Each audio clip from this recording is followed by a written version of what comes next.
There have been some changes made to the college football playoff schedule, if not the format, as well as some hidden items that are going to make their way into the public. But the big question right now is, did the college football playoff format get worse?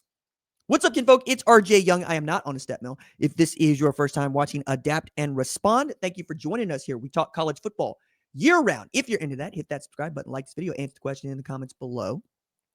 Do you think that the college football playoff format schedule got worse with its new updated dates and the time that is going to be played between games? Because Lane Kiffin does, and that's exactly his thought. His thought is somehow the schedule got worse when we wanted it to get better. Remember, the schedule also comes around signing day, coaches getting fired and or hired, rosters trying to stay together, and, a little thing called the transfer portal, all while you're trying to play for a championship. Oregon had to suffer through this with both of its coordinators taking head coaching jobs elsewhere and also needing to recruit for Oregon and to the places that they are coaching in 2026. Lane Kiffin famously decided to leave Ole Miss as soon as the season ended to take the job at LSU, while Ole Miss tried to play for a national championship, made it all the way to the national semifinal before losing a heartbreaker to Miami, who ended up the national championship runner-up in a year where Indiana was just better than everybody else. But instead of extending the format to 16 teams or even 24 teams, or perhaps moving the schedule up a couple of weeks or even removing one of the bye weeks, what they have done for the 2026 season is put more distance between the quarterfinals and the semifinals, among other things. So here is a rundown of what came down the chute today that we are all so not unhappy about. It's like a grain silo that's pouring out salt. Like, it's just not good. 2026 playoff quarterfinal games will begin December 30th. That's a Wednesday, with the Fiesta Bowl, followed by the Cotton, the Peach, and the Rose Bowl on January 1st. Why December 30th and not December 31st? Well, December 31st this year is a Thursday, which the NFL has made their own. And a lot of college football playoffs formatting is around whatever it is the NFL decides to do, because the NFL really is messing with the window. However, I have said, play a game during the weekend of Army and Navy. It ain't sacrosanct. Sacrosanct. Where does sacrosanct come from? It ain't sacrosanct. No sacred cows. Play football. Play football on that weekend. I don't give a damn that you want it to be the only game on the schedule. It ain't working no more. And the Rose Bowl is willing to take the quarterfinal matchup and not the semifinal matchup because they want the game played on New Year's Day. As long as this keeps working out for them, fine.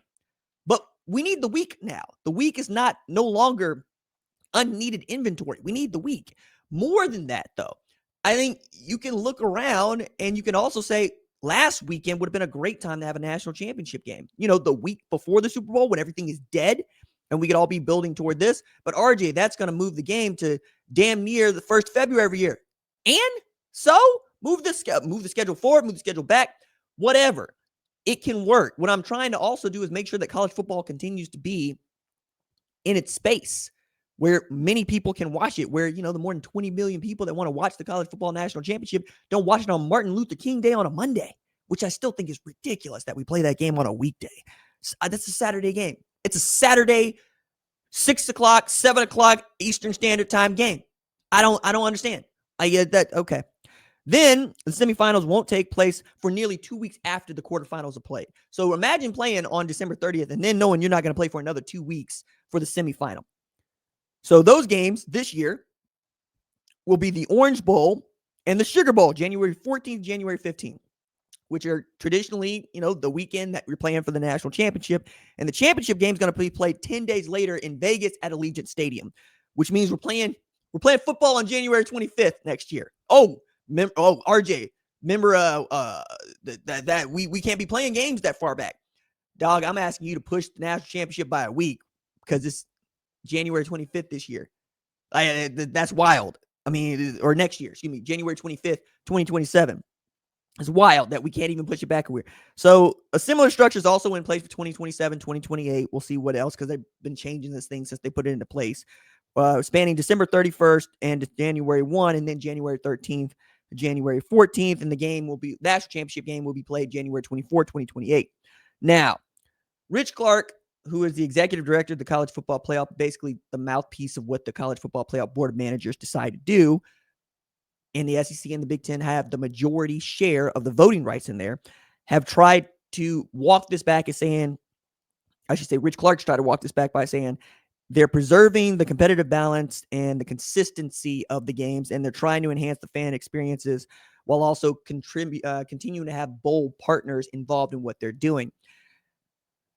I think the bowl system as it sits is dead.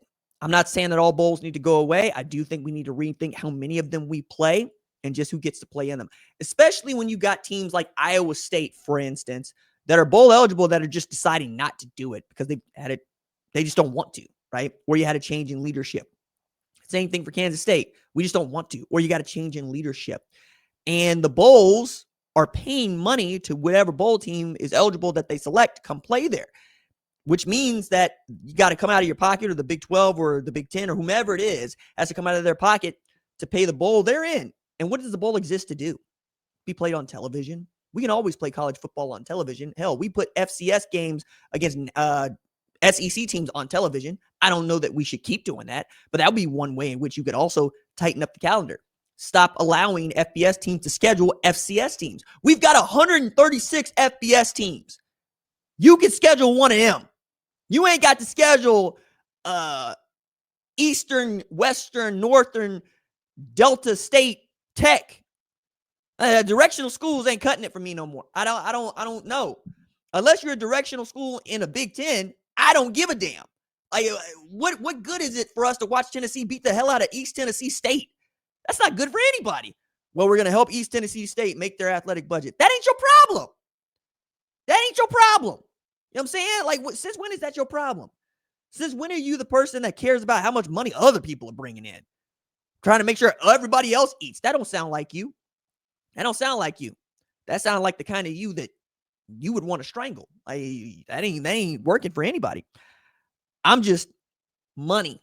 I'm saying, why can't civilized people come to understand playing more football is good? Playing meaningful football is even better. Like, if you need to keep your FCS schedule to make your schedule feel good, at least play 2014 playoff. You know what I'm saying? You know, that way you can walk in there with your 11 wins, with 2 of those wins coming against teams we absolutely don't friggin' care about. But then you might have to make it the hard way through the 2014 playoff. And again, I think it works. I also think a 16-team playoff works, but I like the 2014 better. The FCS plays a 2014 playoff. It works. It's fine.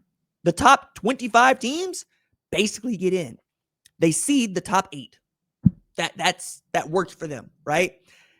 Automatically qualify by winning your conference championship. Now we're finally going to do that for Power 4 teams, but it took too long, right? Duke won the ACC championship, was nowhere near making the college football playoff field because a bunch of suits in the Gaylord Texan at a resort in Texas decided they weren't that good.